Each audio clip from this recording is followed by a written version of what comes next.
देखा था। तो कहते कैसे है, वहां तो मेरे को अपने पराये का भान ही नहीं हो रहा, तो किस प्रकार से मैं इस आत्मा में भोग देखूं, अर्थात भोग ही नहीं समझ में आया उसको। यहीं पर ही बौद्धों को क्या हो गया, गड़बड़ी हो गई। जो बौद्धों ने सिद्धांत लिखा, सुसुप्ति अवस्था में उनको आगे पीछे का भान ही नहीं रहा, क्योंकि जानने का जो साधन था जागृत अवस्था स्वप्न अवस्था तक रहा। जागृत अवस्था में तो इंद्रिय है ही है, स्वप्न अवस्था में मन है, तो मन और इंद्रियों की वृत्ति। तो सुसुप्ति अवस्था में जाते ही मन और इंद्रियों की वृत्ति सारी अविद्या में लीन हो गई। तो फिर जब जानने का कोई साधन नहीं बचा तो फिर कैसे जाना। इसलिए सर्वम शून्यम ऐसा देवासिक ने बोल दिया। और बुद्धि तक है, स्वप्न अवस्था तक है, विज्ञानाचार्य ने योगाचार्य ने बोल दिया, विज्ञानवादी ने, कि सर्वम क्षणिकत्वम विज्ञानम आत्मा, ऐसा बोल दिया था। तो सुसुप्ति अवस्था जागृत स्वप्न अवस्था तक ही सीमित रह गए, इसके आगे पार नहीं कर पाए। सुसुप्ति अवस्था को जो माध्यमिक है सर्वम शून्यम, ये बात नहीं कर नहीं बात कर पाए। यदि बात कर जाते तो फिर वेदांत मत ही स्वीकार कर लेते, है कि नहीं।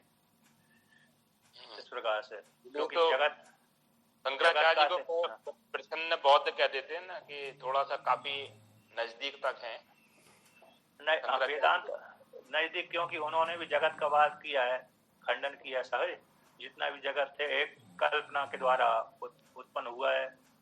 जैसे जिस नदी को हमने देखा, धारा वाली नदी को, तालाब में तो स्थिर पानी रहता है, किंतु जो बह रही है जो नदी, वो नदी सादृश्य दिख रही है, ऐसा वो नष्ट हो जाती है।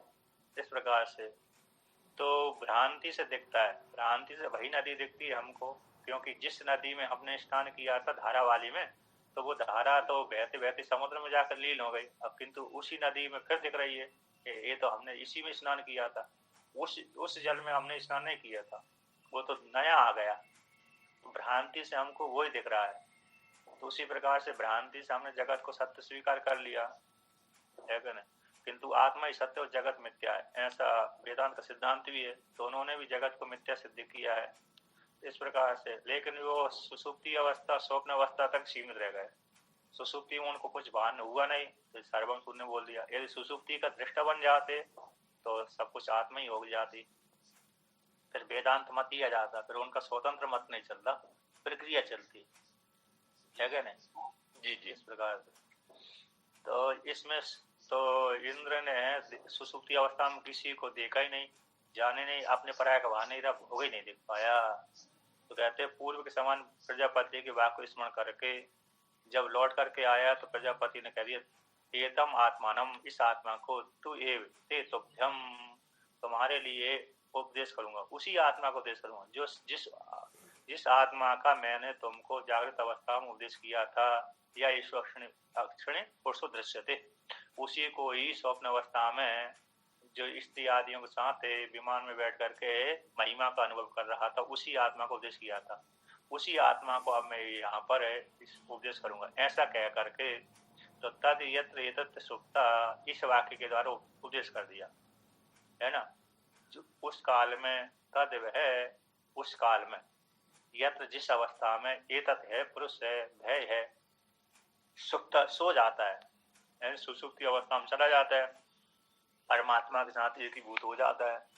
एकीभूत हो जाने पर तो कहते हैं समस्त, है ना, समस्त है यानी सम्यक रूप से प्रसन्न हो जाता है, यानी परमात्मा के साथ एकीभूत हो जाता है सुसुप्ति अवस्था में। तो सुप्त जिस काल में सुसुप्ति अवस्था में सो जाता, सुप्त यहाँ पर पुरुष का विशेषण है, सो गया पुरुष है, तो समस्त हो जाता है, सम्यक रूप से अस्त, इंद्रियों जो बाह्य इंद्रियों की जो इंद्रिय थी, इंद्रियों की जो वृत्तियां थी, बाह्य विषयों से संबंध करना बंद हो गया, तो सम्यक रूप से अस्त हो गए इंद्रिय, अर्थात इंद्रिय लीन हो गए, और परमात्मा के साथ जीवात्मा कैसा एकीभूत हो गया, प्रसन्न, संप्रसन्न, सम्यक रूप से प्रसन्न हो जाता है। उस काल में स्वप्न न बीजानाति, क्योंकि इंद्रिय और इंद्रिय की वृत्ति रहती नहीं है, है क्या नहीं, अविद्या और अविद्या की वृत्ति रहती है, इसलिए वहां पर अनुभूति करके जागृत अवस्था में पुनः जान लेता है। तो इस प्रकार से व्याख्यातम, पहले जो वाक्य आया था 3777 का, ये मतलब पहले के प्रकरण में, अरे मैंने पुनः कितने पाया था, 5 3 7 7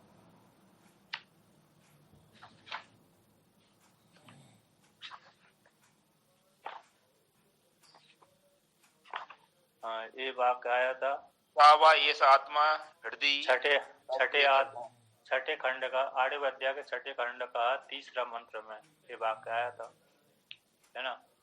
इस प्रकार समस्त शब्द का सुसुप्ति अवस्था ली गई है।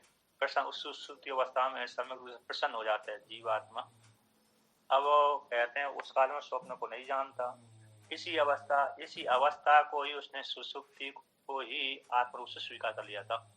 अब आप कहते हैं अक्षिणी यो दृष्टा स्वप्ने च मही मानश्चरति स एष शुद्ध समस्त संप्रसन्न स्वप्नम न विजाने इति ऐसा आत्मा इति होवाच एतद् अमृतम अवह्यम एतद् ब्रह्म इति सो अभिमानम अभिप्रेतम एव अभिप्रेतम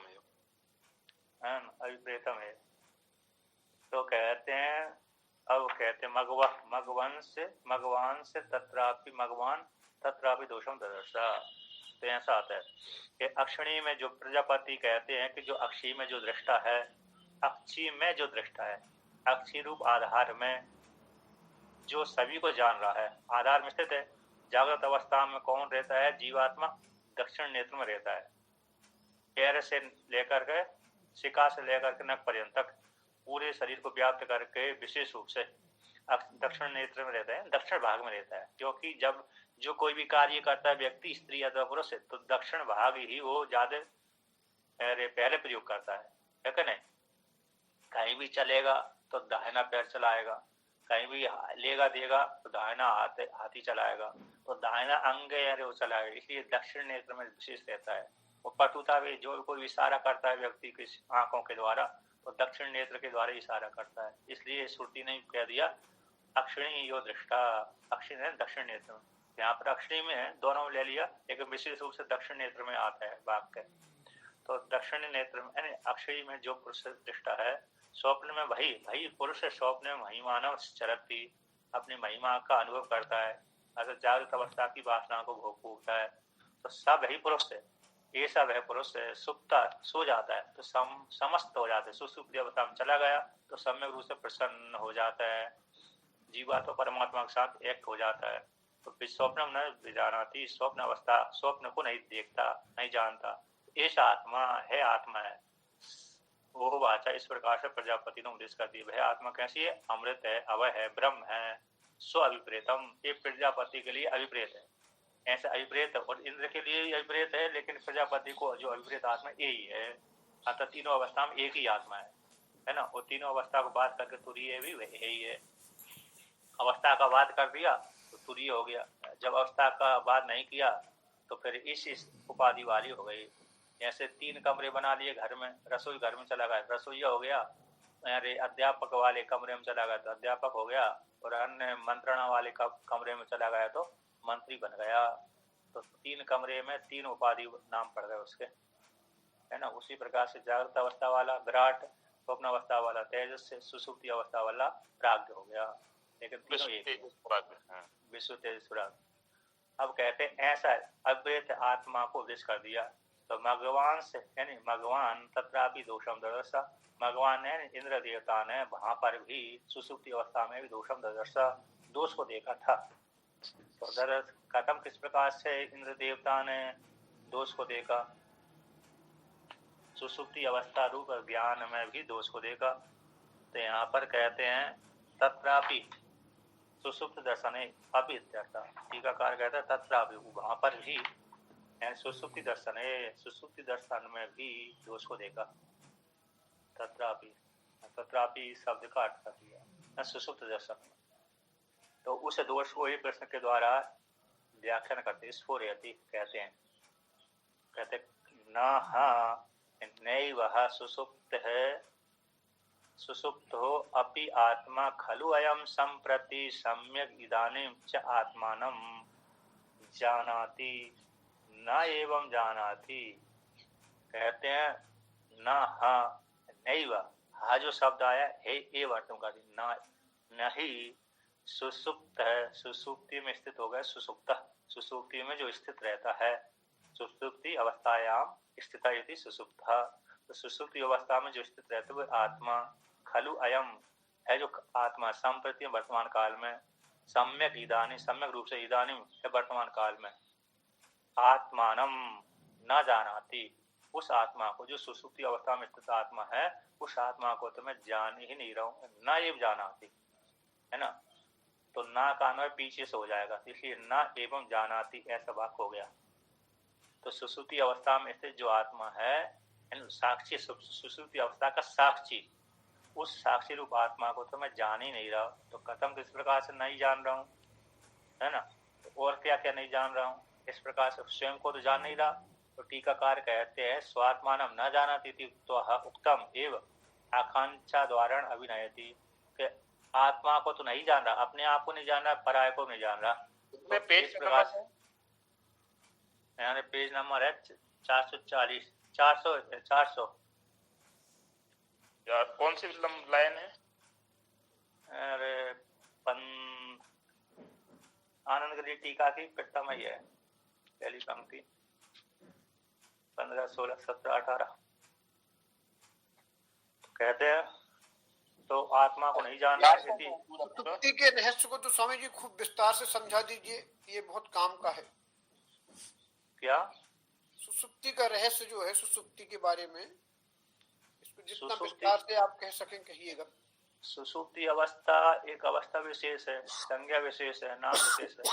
अब जागृत के जो भोग भोगे जाते हैं वो तो चक्षु इंद्रिय और मन के द्वारा भोगे जाते हैं। तो जागृत में जो जितने भी भोग भोग रहे हैं उनका एक एक संस्कार बन रहा है।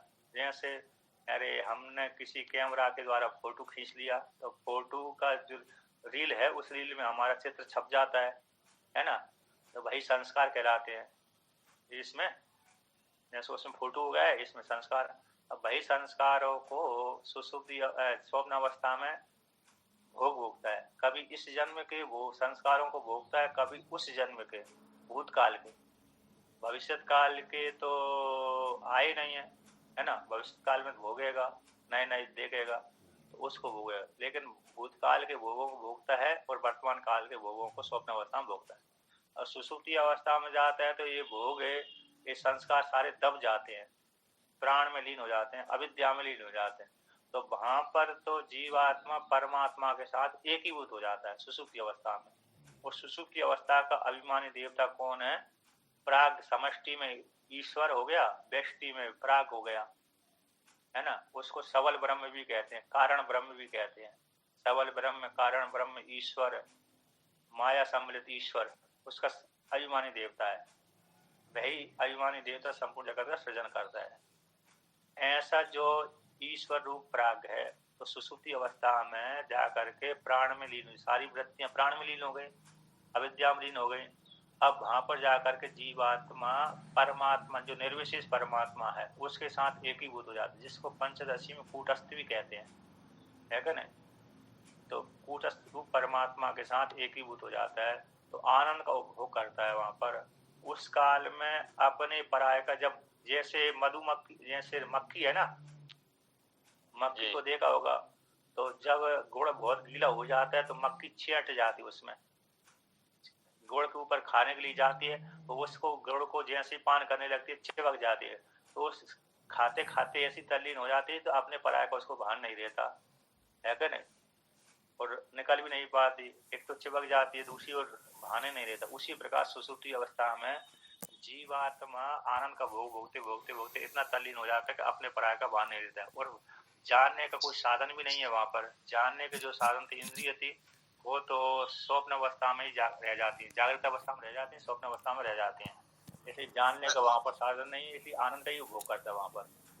महाराज जी, कूटस्थ रूप क्या कहलाता है? कूटस्थ भगवान उदाहरण है, कूटस्थ भगवान है, ब्रह्म है, ईश्वर है, परमात्मा है। जैसे कूट बोलते हैं ना, अरे कूट, अरे जो लोहार जिसके ऊपर कूटता है, लोहे को कूटता है, बनाता है, बिगाड़ता है, कुलाड़ी आदि बना दिया, औजार बना दिया, तो जिसके ऊपर रख करके लोहे को कूटा जाता है, जो नीचे जमीन में गड़ा रहता है, तो उसमें कुछ भी विकार उत्पन्न नहीं होता।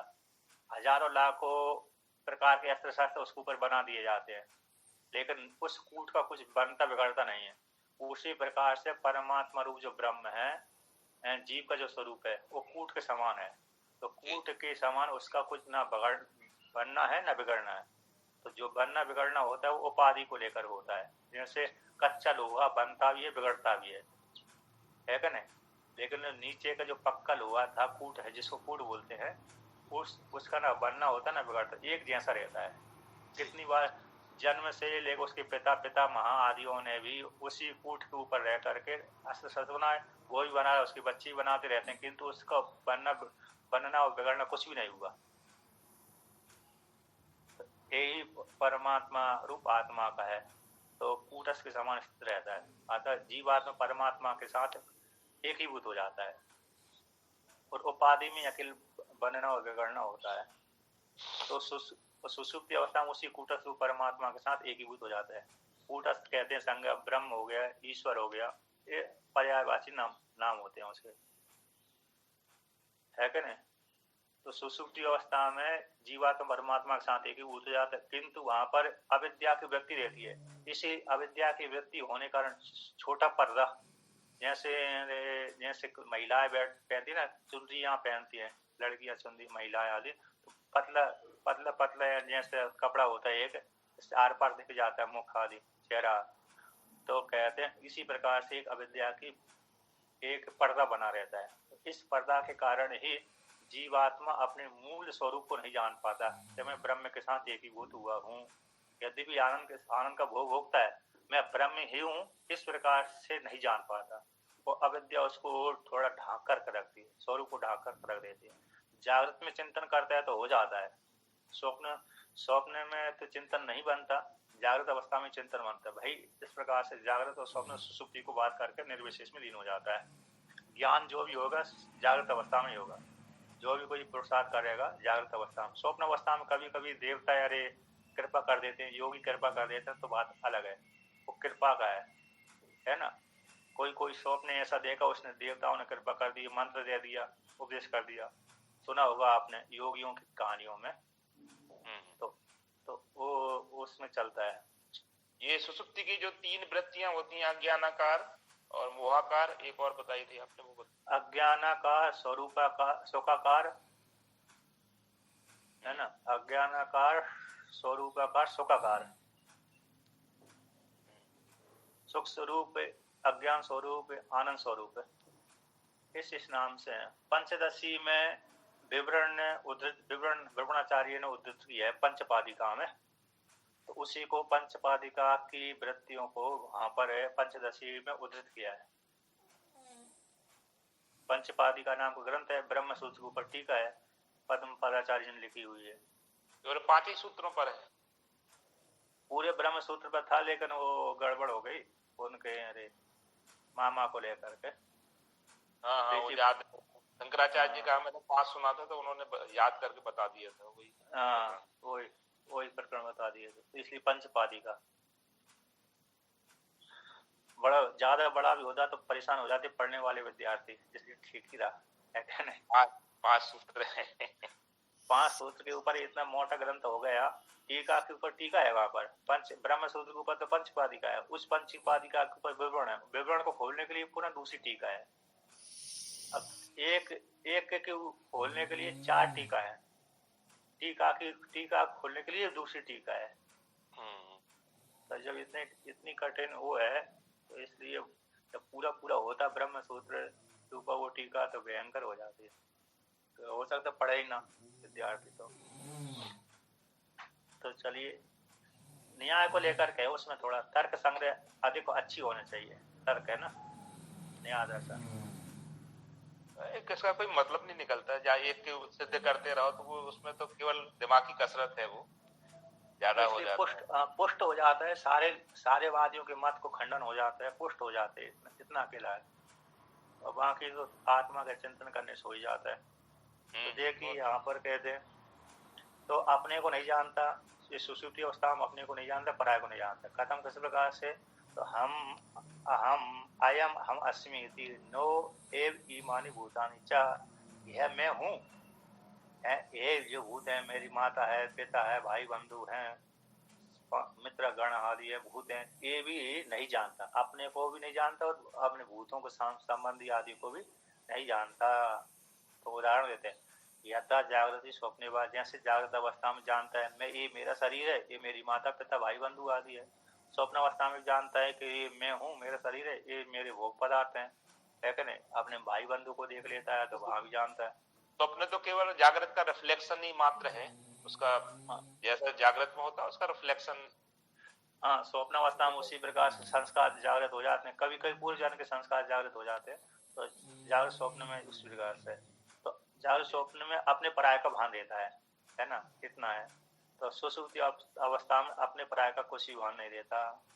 यदि भी वहां पर जानता सुषुप्ति अवस्था में, क्योंकि अविद्या की वृत्ति वहां पर वृत्ति होती है इसलिए जानता। जैसे स्वप्न अवस्था में मन की वृत्ति थी, इंद्रियों की वृत्ति थी इसलिए जानता है, उसी प्रकार सुषुप्ति अवस्था में भी अविद्या की वृत्ति है, उस वृत्ति के द्वारा जानता था, अनुभूति कर रहा। और इंद्रियां काम नहीं करती ना वहां पर, पूरी तरह से हो जाती है, लीन हो जाती है प्राणों में। हाँ, इंद्रिय और मन और इंद्रिय नहीं, मन की वृत्ति भी नहीं रहती और इंद्रिय की वृत्ति भी नहीं रहती, इसलिए वहां पर बताए तो किसको बताए।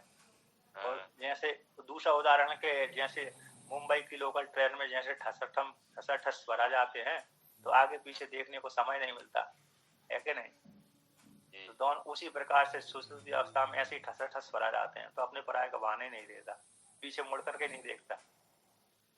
इस प्रकार से यानी एक तो वहां घनी एक ही घन हो जाता है अथवा कोई नहीं रहता, दोनों प्रकार से उदाहरण आता है। सद घन चिद घन आनंद घन, घन के जैसे हो जाता, ठोस हो जाता है। तो देखिए यहाँ कहते हैं अतो विनाशम एव, विनाशम इव इति पूर्ववत द्रष्टव्यम, विनाश को प्राप्त हो गए, विनाशम एव। तो यहाँ पर जो एव आया, एव शब्द का अर्थ ई वर्ग में लगा रहने से पूर्व समान, क्योंकि आगे भी विनाश के समान हो गया। विनाश ही हो गया तो फिर तो नष्ट ही हो गया। विनाश मानो विनाश सा हो गया हूँ, मेरा नाश सा हो गया, सारे जगत का नाश सा हो गया और मेरा भी नाश सा हो गया है। जैसे पहले आया ना, अरे कौन सा आया था, रोदती ईव है, प्रिय वेदता ईव, घ्रंथि तू एव, भावन घ्रंथि एव मानो मार सा रहा है, मार ही रहा है, ऐसा नहीं लिया, मार सा रहा है मानो कोई मेरे को। उसी प्रकार से क्योंकि आगे ईव शब्द प्रयोग आए थे, तो जिस प्रकार घ्रांति में ईव शब्द का प्रयोग कर, एव शब्द के स्थान में ईव शब्द प्रयोग कर लिया, उसी प्रकार से यहाँ पर भी विनाशम एव, तो विनाशम एव के स्थान पर विनाशम ईव है, मानो विनाश हो रहा मेरा, संपूर्ण जगत का विनाश हो गया, पूर्व समान जानना चाहिए। अपी तो यानी अपिगत भवती, लीन हो गया, यानी विनष्ट भी विनष्ट ई भवती यदि अभिप्राय, विनाश हो गया है।